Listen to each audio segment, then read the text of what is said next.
我这太难了，无聊的要命。每天可以看几十本武侠小说。后来，我叫他们去帮我租最厚的小说来看。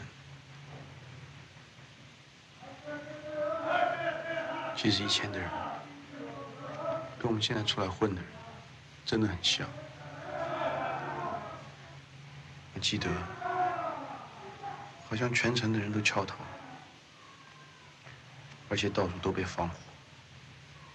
他一个人要去堵拿破仑，后来还是被挑着学到战争与和平。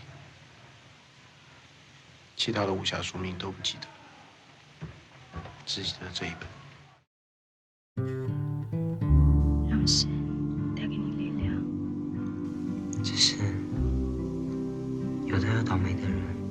If I tell you that there is this movie you absolutely have to watch, but I also tell you that it is a 4-hour Taiwanese art house historical epic, you're probably not going to be too keen on watching it anytime soon. It is a movie called A Brighter Summer Day that came out in 1991, about 4 years after martial law ended in Taiwan in 1987. The story takes place from 1959 to 1960, over 10 years after the KMT lost to the communists in the Chinese Civil War and retreated to Taiwan in 1949. If all this is very confusing, don't worry about it. It's only going to get worse.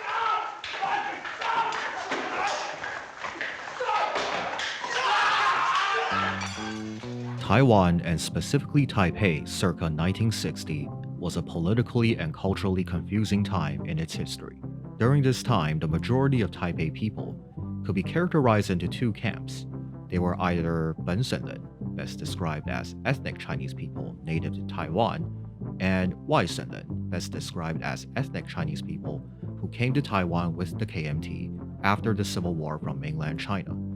For the sake of convenience, we will refer to them from now on as natives and mainlanders. This is important to remember because just about every conflict in this movie has to do with whether a character is of native or mainland persuasion. Here's a question though. What about the kids? Are they natives? Are they mainlanders?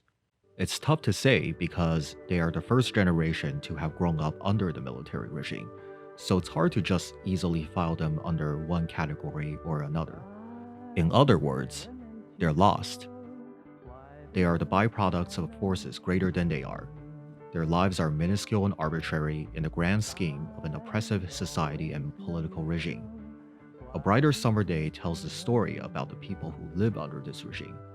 Specifically, it tells the story of Xiao Si, who in 1959 gets sent to night school and seeks a sense of identity by joining a street gang and ends up embroiling himself into a turf war with tragic consequences.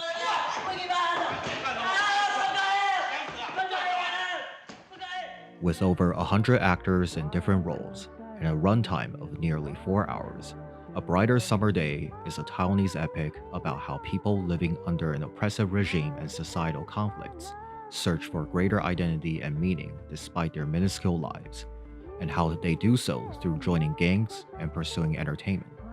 This search for identity and meaning is embodied in the film's cinematography, narrative, 送死，给他们看看我的厉害！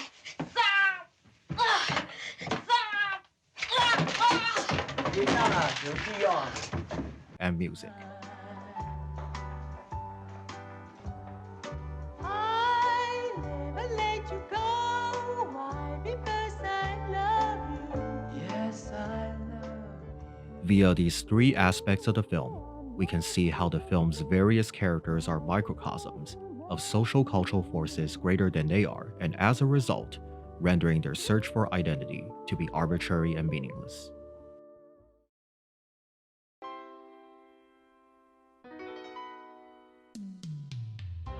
The film is able to emphasize the character's sense of loneliness through its cinematography. The film does this through a mix of framing, camera positioning, and lensing. Take a look at this shot. The first shot we see of Xiao Si is in this master shot, and he is framed right in the center. There is negative space all around him and is completely isolated.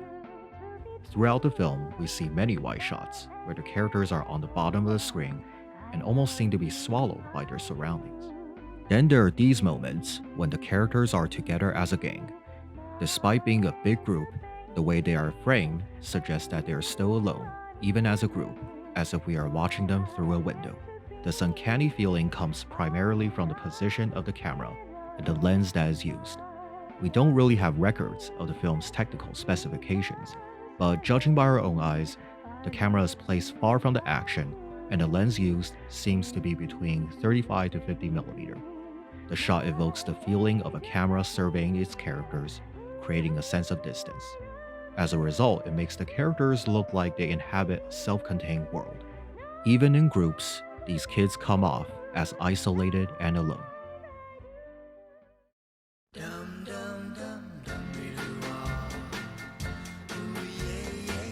The film's primary narrative conflict is the one between the natives and mainlanders, which has split Taiwan's national identity into two.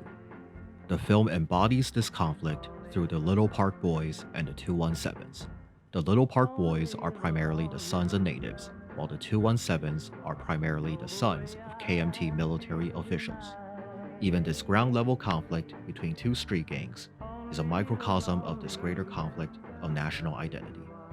Going even further, the film's main character, Xiao Si, can be seen as an even tinier microcosm of that conflict. While Xiao Si is associated with the Little Park Boys, he is also the son of mainland parents who came to Taiwan with the KMT. Thus, even though he finds a sense of belonging with the Little Park Boys, this does not resolve the identity crisis both within him and beyond him. Through Xiao Si, the film shows that the search for identity is an elusive pursuit. No matter how hard he tries to fit in, he is still lost in the end. This elusiveness of identity applies not only to Xiao Si, but all the other characters as well. They try to find a greater identity through street gangs. They even try to find it through Elvis. Yes, Elvis is also in this movie, but probably not in the way you would expect. 奇怪，你擦的有没有擦？有啊，糟糕，大概刚撞到了。那怎么办啊？哎，没关系，你家收音机呢？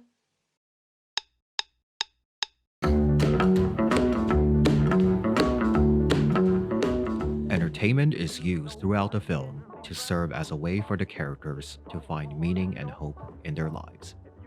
In the film, the use of American rockabilly songs is emblematic of this hope for the future. The songs the kids sing are iconic, oftentimes almost feeling larger than life. So by singing these songs, the kids are able to feel like they are a part of a greater global youth culture. The character of Kat in particular loves Elvis and tries throughout the film to put together his rendition of Are You Lonesome Tonight? Are you lonesome tonight? Do you miss me tonight? Are you sorry? At one point, Xiao Si's older sister tells Kat, 约尔帮你听歌词哈，一句英文都不会讲，还一天到晚唱洋歌。 this shows that the characters in the film do not care what the songs are about, but the hope that they represent. Elvis's music is emblematic of Kat's dreams of being a singer. Through Elvis, he clings onto hope for the future. However, is this hope plausible? While for Kat, this seems to be the case, but for most of the other characters, it is an arbitrary hope. Their lives are the product of social and political forces greater than themselves, whether that is the conflict between natives and mainlanders, or the military regime that suppresses them. After Xiao Si is sent to jail, Kat tries to pass along a recording of his rendition of Are You Lonesome Tonight to Xiao Si. In a sense, he is trying to pass along that hope to him. However, 哎，那什么玩意儿？他妈的！ that hope is ultimately proven meaningless in a society that sets their kids up for failure.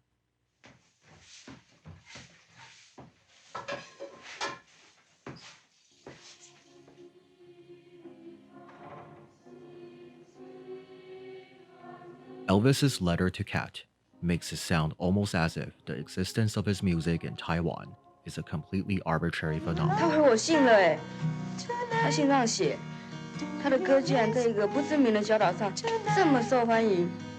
The title, A Brighter Summer Day, is actually a lyric taken from the Elvis song Are You Lonesome Tonight? Does your memory stray to a bright summer day? This title represents the elusive hope and meaning that everyone searches for throughout the film, as well as the loneliness and sense of marginalization beneath it. However elusive this hope is, the film seems to imply that this hope is the only value with any true meaning, and actually gives characters such as Kat a reason to look towards the future, or, if you will, towards a brighter summer day.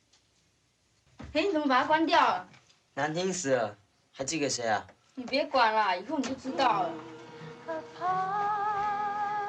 学校对你怎么样？好不好？好啊，还不是一样，有什么不好的？你有没有碰到小明？有啦，小明好好的啦，你专心读书啦。有事我跟飞机会帮你照啦。 To the chasing